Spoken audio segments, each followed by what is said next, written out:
क्या आप जानते हैं कि भारत की एक नदी ऐसी भी है जिसे दक्षिण की गंगा कहा जाता है, जिसकी पवित्रता, इतिहास और वर्तमान संकट सब कुछ आज के भारत की कहानी कहता है। ये है गोदावरी नदी। लेकिन क्या आज ये नदी खुद ही संकट में है? इस वीडियो में हम जानेंगे गोदावरी का जन्म, उसका धर्म, उसका दर्द और उसका भविष्य। वीडियो को अंत तक जरूर देखिए क्योंकि आप जानेंगे एक ऐसी सच्चाई जो शायद ही किसी ने बताई हो। गोदावरी नदी का जन्म होता है त्र्यंबकेश्वर, नासिक, महाराष्ट्र में। कुल लंबाई 1465 किलोमीटर। भारत की दूसरी सबसे लंबी नदी। ये बहती है महाराष्ट्र, तेलंगाना, आंध्र प्रदेश, छत्तीसगढ़ और ओडिशा से। आखिर में ये बंगाल की खाड़ी में जाकर मिलती है।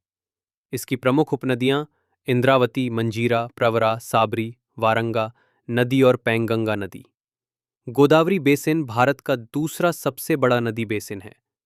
प्रमुख डैम्स जैकवाड़ी बांध, श्रीराम सागर, पोलावरम प्रोजेक्ट। नदी के किनारे बसे प्रमुख शहर नासिक, नागपुर, नांदेड़, राजमुंद्री। गोदावरी का उल्लेख रामायण, महाभारत और पुराणों में है। त्र्यंबकेश्वर ज्योतिर्लिंग, पंचवटी और भद्राचलम राम मंदिर इसके तट पर हैं। इसे गौतमी नदी भी कहा जाता है, महर्षि गौतम से जुड़ी कथा के कारण। ये वही नदी है जिसमें भगवान राम ने सीता के साथ समय बिताया था।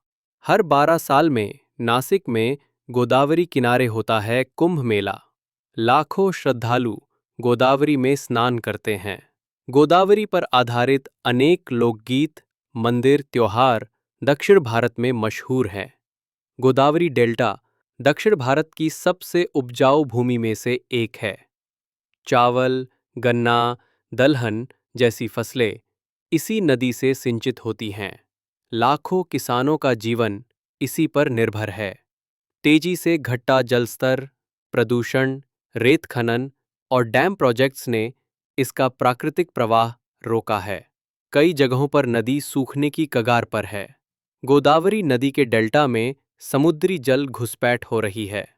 गोदावरी कृष्णा लिंक, गोदावरी कावेरी इंटरलिंक योजना। कई राज्यों के बीच जल विवाद, खासकर तेलंगाना और आंध्र प्रदेश के बीच। पोलावरम डैम एक बहुत ही बड़ा और विवादास्पद प्रोजेक्ट है। केंद्र सरकार का जोर नदी जोड़ो परियोजना के तहत गोदावरी की भूमिका। नया नेशनल वाटर पॉलिसी ड्राफ्ट में गोदावरी को रिवाइवल के लिए चिन्हित किया गया है। एआई और सैटेलाइट से मॉनिटरिंग चालू हो गई है। गोदावरी सिर्फ एक नदी नहीं, बल्कि दक्षिण भारत की सांस्कृतिक और आर्थिक लाइफलाइन है। लेकिन अगर हमने आज इसका ध्यान नहीं रखा, तो आने वाली पीढ़ियां केवल किताबों में ही इसकी कथा पढ़ेंगी। वीडियो पसंद आए तो इसे शेयर जरूर करें ताकि ज्यादा लोग समझें इस नदी की असल कीमत। यूपीएससी वाले चैनल को सब्सक्राइब करें और अगली वीडियो में हम बात करेंगे कावेरी विवाद पर।